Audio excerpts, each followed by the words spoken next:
नमस्कार दोस्तों, जय हिंद जय Bharat. Welcome my YouTube channel CDRK Saini BEd classes. देखिए, हमारे यूट्यूब चैनल के माध्यम से आप सभी के लिए पाठ योजना निर्माण कार्यक्रम चलाया जा रहा है। इस पाठ योजना निर्माण कार्यक्रम के अंतर्गत आप सभी को आपके शिक्षण विषयों पर आधारित पाठ योजनाओं का निर्माण करना आपको बता रहे हैं। आज की जो लाइव क्लास होने जा रही है, इस लाइव क्लास में हम आपको हिंदी पद्य पाठ योजना क्रमांक 6 मीराबाई के पद, इस टॉपिक का चयन करते हुए मीराबाई के पद पर आधारित आप पाठ योजना किस प्रकार बना सकते हैं, कैसे उद्देश्यों का निर्माण करते हुए विशिष्टीकरण और अपेक्षित व्यवहारगत परिवर्तन बना सकते हैं, किस तरह आप मीराबाई के पद पर आधारित प्रस्तावना के प्रश्न बनाते हुए उद्देश्य कथन, चित्रों का निर्माण, मूल्यांकन प्रश्नों का निर्माण आदि कर सकते हैं। इन सब के बारे में आपको हमारे YouTube चैनल के माध्यम से बताया जाएगा। तो यदि आप हमारे YouTube चैनल पर पहली बार आए हैं तो हमारे YouTube चैनल को सब्सक्राइब करें और पास ही बने बेल आइकन के बटन को जरूर दबा देवें और इस लाइव क्लास के लिंक को व्हाट्सएप फेसबुक पर अपने मित्रों को जरूर शेयर कर देवे। देखिए, हम जब हिंदी पद्य पाठ योजना का निर्माण करते हैं तो सबसे पहले हम शामपट पूर्ति का निर्माण करते हैं। शामपट पूर्ति के अंतर्गत वही कक्षा, दिनांक, विषय, विधा, कालांश और समय। इसके बाद 20 सेंटर में हम हमारा प्रकरण लिखते हैं। प्रकरण को हमेशा अंडरलाइन करते हैं, इन्वर्टेड कोमाज में बंद करते हैं। तो इस तरह आपको शामपट पूर्ति का निर्माण करना है। शामपट पूर्ति के बाद मुख्य जो हम उद्देश्य बनाते हैं, देखिए, सामान्य और विशिष्ट दो प्रकार के उद्देश्य यहाँ पर बनाए जाते हैं। आप इस फॉर्मेट के अनुसार भी उद्देश्य बना सकते हैं या आप अलग अलग सामान्य और विशिष्ट प्रकार के उद्देश्य बनाना चाहते हैं तो बना सकते हैं। देखिए, यहाँ पर इस फॉर्मेट के अनुसार जो पहला उद्देश्य है ज्ञानात्मक, ये ज्ञानात्मक से संबंधित विशिष्टीकरण बनाया गया है और ये अपेक्षित व्यवहारगत परिवर्तन। देखिए, हम जब उद्देश्यों का निर्माण करते हैं तो 2 से 3 विशिष्टीकरण और 2 से 3 ही अपेक्षित व्यवहारगत परिवर्तन बनाते हैं कि इस पाठ योजना के माध्यम से हमारा क्या उद्देश्य रहेगा, छात्रों में हम क्या परिवर्तन कर सकते हैं। देखिए, उद्देश्यों का निर्माण करते समय हमारा जो मुख्य प्रकरण है इसको विशेष ध्यान में रखना होता है। इसी तरह जो हमारा पद्य पाठ योजना का दूसरा उद्देश्य है अर्थ ग्रहणात्मक। अर्थ ग्रहणात्मक से संबंधित ये विशिष्टीकरण और ये अपेक्षित व्यवहारगत परिवर्तन। इसी तरह 3rd नंबर का उद्देश्य है अभिव्यक्त्यात्मक। अभिव्यक्त्यात्मक से संबंधित ये विशिष्टीकरण और ये अपेक्षित व्यवहारगत परिवर्तन। 4th नंबर का उद्देश्य है कौशलात्मक। कौशलात्मक से संबंधित ये विशिष्टीकरण, ये अपेक्षित व्यवहारगत परिवर्तन। देखिए, हम इस फॉर्मेट का निर्माण करते समय, उद्देश्यों का निर्माण करते समय हमारे उद्देश्य और हमारे प्रकरण को ध्यान में रखते हुए ही हमें विशिष्टीकरण और अपेक्षित व्यवहारगत परिवर्तन का निर्माण करते हैं।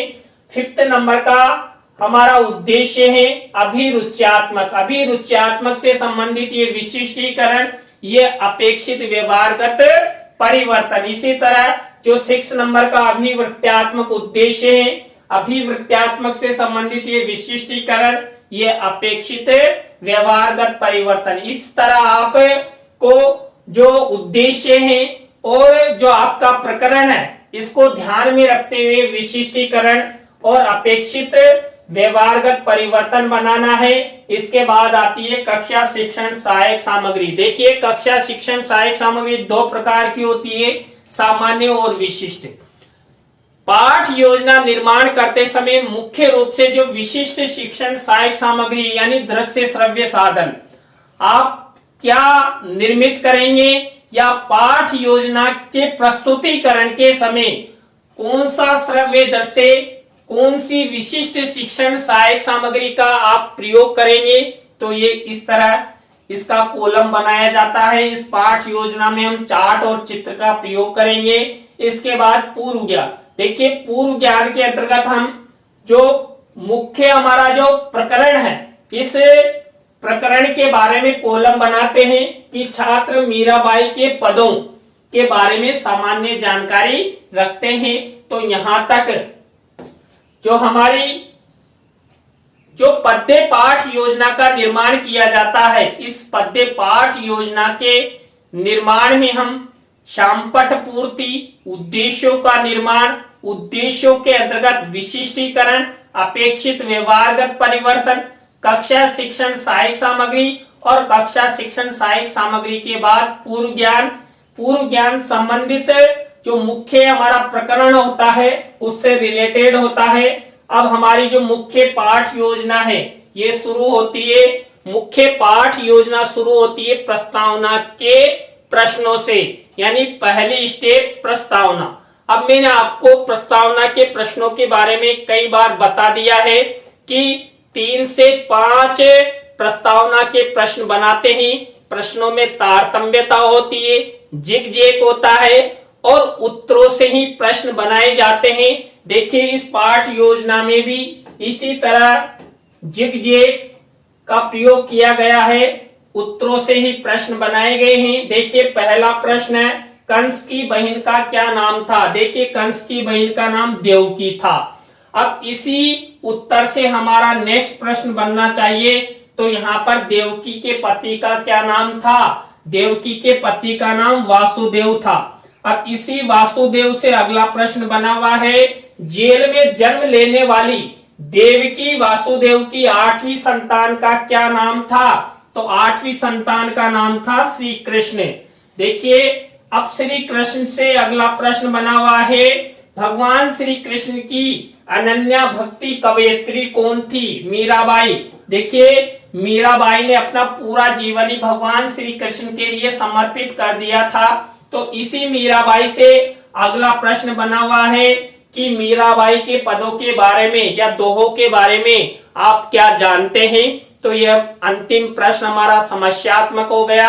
आपको भी इसी तरह प्रश्न बनाने हैं, प्रश्नों में तारतम्यता होनी चाहिए, जिग-जैग होना चाहिए, तभी जाकर आप बच्चों को आपकी पाठ योजना के प्रति रुचि उत्पन्न कर सकते हैं और हमारा जो मुख्य प्रकरण है इस प्रकरण की ओर आप जा सकते हैं। प्रस्तावना के प्रश्नों के बाद हम देखिए उद्देश्य कथन करते हैं, दूसरी स्टेप है। तो यहाँ पर चित्र को बताते हुए भी हम उद्देश्य कथन कर सकते हैं। बच्चों आज हम सब मीराबाई के पदों यानी दोहों का रसास्वादन करेंगे। तो ये हमारा उद्देश्य कथन हुआ। उद्देश्य कथन के बाद हमारी थर्ड स्टेप आती है पाठ प्रस्तुतिकरण। देखिए पाठ प्रस्तुतिकरण के अंतर्गत जो हमारा मुख्य प्रकरण है, अब यहाँ पर देखिए मुख्य प्रकरण मीराबाई के पद हैं, दोए हैं। तो इससे रिलेटेड जो छात्र अध्यापक छात्र अध्यापिका होते हैं, छात्रों को उस पाठ की जो पुस्तक है, जैसे यहाँ पर पद्य पाठ योजना का निर्माण हम कर रहे हैं, तो पद्य पाठ योजना के विषय में छात्र अध्यापक छात्र अध्यापिका कथन करते हैं कि आप सब जो हम आज प्रकरण यानी पाठ का अध्ययन करने जा रहे हैं उससे संबंधित पाठ्य पुस्तक को खोलिए और उसका जो पेज क्रमांक है वो इतना है। तो उसको खोलने के लिए आदेशित करती है कौन, छात्र अध्यापक छात्र अध्यापिका। पाठ प्रस्तुतिकरण देखिए 3 स्टेप हमारी हो चुकी है, प्रस्तावना के प्रश्न, उद्देश्य कथन, पाठ प्रस्तुतिकरण। इसके बाद 4th नंबर की जो स्टेप आती है वो होती है सस्वर आदर्श वाचन। देखिए सस्वर आदर्श वाचन पद्य पाठ योजना में किया जाता है। पद्य पाठ योजना में जो छात्र अध्यापक छात्र अध्यापिका होते हैं, जो हमारा मूल पद्य है उस मूल पद्य को शिक्षण सहायक सामग्री के वाले कॉलम में यहाँ पर मूल पद्य लिखकर उसको फोल्डिंग करके यहाँ पर चस्पा करते हैं। देखिए मेरे द्वारा जो मूल पद्य है नेक्स्ट स्लाइड में लिखा गया है, क्योंकि यहाँ पर इतनी जगह नहीं है। तो यहाँ पर आदर्श वाचन छात्र अध्यापक छात्र अध्यापिका द्वारा शुद्ध स्पष्ट उचित यति गति के साथ रागात्मक तरीके से मूल पद्य का वाचन किया जाता है। तो ये हमारी फोर्थ स्टेप। इस फोर्थ स्टेप में जो हमारा मूल पद्य है, यहाँ पर देखिए मीराबाई के पद दोए लिए हैं। तो ये हमारा जो मूल पद्य है इसकी विषय वस्तु है, तो आपको भी इसी तरह विषय वस्तु लेनी है और इसको किसी रंगीन मिनीचर पर लिखकर वहां पर जो आदर्श वाचन है वहां पर चस्पा कर दी जाती है। इसके बाद मूल पद्य यानी आदर्श वाचन के बाद सस्वर अनुकरण वाचन वाली स्टेप आती है। जो सस्वर अनुकरण वाचन है ये छात्रों द्वारा किया जाता है और छात्र अध्यापक छात्र अध्यापिका छात्रों को निर्देशित करती है कि जैसे मैंने रागात्मक तरीके से अभी जो मूल पद्य का वाचन किया उसी तरह आप भी हमारा अनुकरण करते हुए रागात्मक तरीके से उचित यति गति के साथ इसका वाचन कीजिए।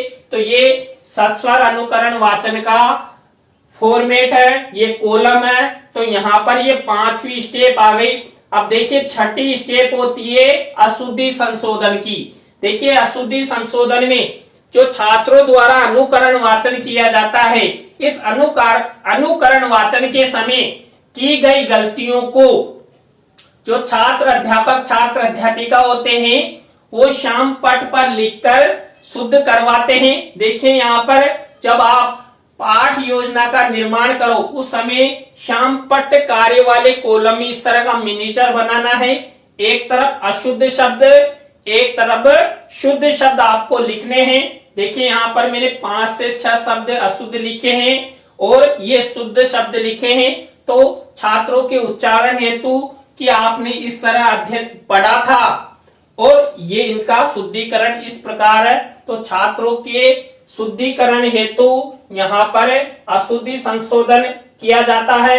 अशुद्धि संशोधन के बाद नेक्स्ट स्टेप आती है शब्दार्थ सरलीकरण। देखिए जो हमारा मूल पद्य है, मूल पद्य में जो ऐसे शब्द आ जाते हैं जिनका अर्थ छात्रों को बताना जरूरी होता है, तो यहाँ पर शब्दार्थ सरलीकरण के अंतर्गत शब्द और अर्थ इसी तरह का ब्लैक शीट पर मिनीचर आपको बनाना है। यहाँ पर देखिए ये शब्द और ये इनका अर्थ है। तो इस तरह आपको शब्दार्थ सरलीकरण की जो स्टेप है उसको बनाना है। इसी फॉर्मेट का उपयोग आपको करना है। देखिए यहाँ पर शब्दार्थ सरलीकरण के बाद विषय बोध या पद्यांश का भावार्थ, जो हमने मूल पद्य लिया उसका भावार्थ छात्र अध्यापक छात्र अध्यापिका छात्रों को बताता है। तो देखिए ये मिनीचर बनाकर शिक्षण सहायक सामग्री के कॉलम में आपको इस तरह रंगीन मिनीचर लगाना है। जब दैनिक पाठ योजना डायरी में पाठ योजना का निर्माण किया जाता है तो इस तरह के मिनीचर लगते हैं। आप पद्य के भावार्थ को लिखकर फोल्डिंग करके इस कॉलम में चस्पा कर सकते हैं।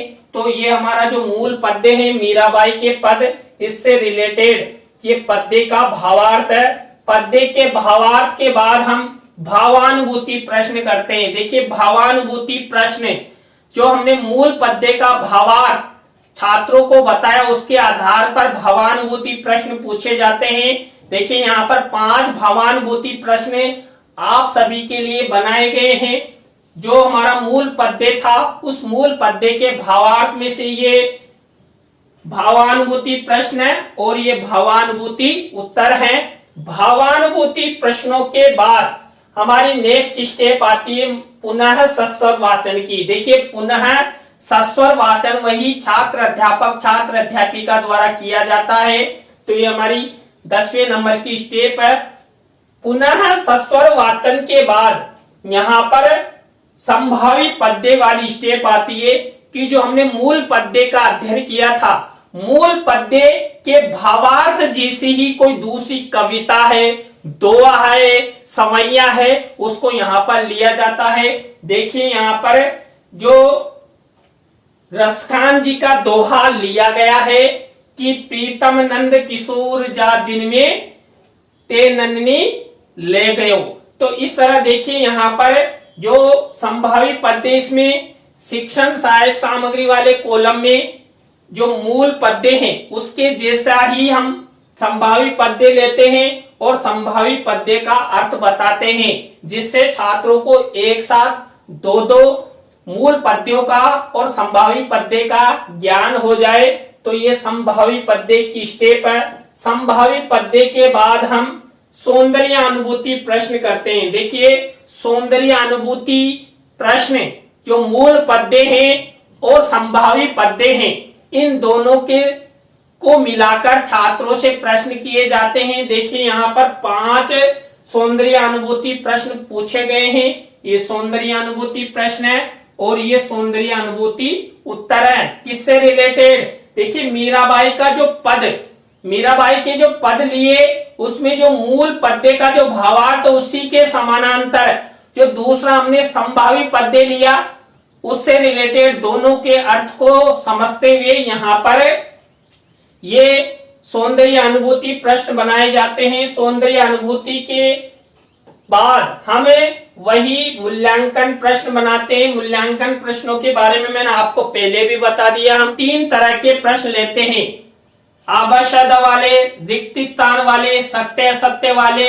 वस्तुनिष्ठ प्रश्नों के साथ साथ जो अति लघुत्तरात्मक प्रश्न होते हैं वो भी लेते हैं। देखिए यहाँ पर वही 2-2 प्रश्न लिए हैं। वही देखिए ब्लैक शीट का निर्माण किया गया है। जो ब्लैक शीट है इसमें हम जो सिल्वर कलर का पेन आता है उससे लिखा हुआ है। और एक विशेष बात, देखिए यहाँ पर किसी का उत्तर मैंने नहीं लिखा है। जब आप पाठ योजना का निर्माण करो तो आपको भी इसी तरह उत्तर नहीं लिखना है। उत्तर लिखे जाते छात्रों से पूछकर। जब कक्ष में इस संबंधित पाठ योजना का प्रस्तुतिकरण किया जाएगा उस समय ये उत्तर लिखे जाएंगे। तो आपको ये गलती नहीं करनी कि आप पहले से ही उत्तर लिख दो। इसके बाद हमारी नेक्स्ट स्टेप आती है गृह कार्य की। गृह कार्य में देखिए वही ब्लैक शीट का निर्माण और 1 या 2 प्रश्न छात्रों को होमवर्क के लिए दे दिए जाते हैं। ये फॉर्मेट है। तो देखिए आज की क्लास में हमने हिंदी पद्य पाठ योजना क्रमांक 6 के अंतर्गत मीराबाई के पद या दोहे से संबंधित पाठ योजना का निर्माण करना आपको बताया। आज की क्लास आपको कैसी लगी कमेंट्स में हमें जरूर बताएं। अच्छी लगी हो तो लाइक करें, कमेंट्स करें और शेयर जरूर करें दोस्तों।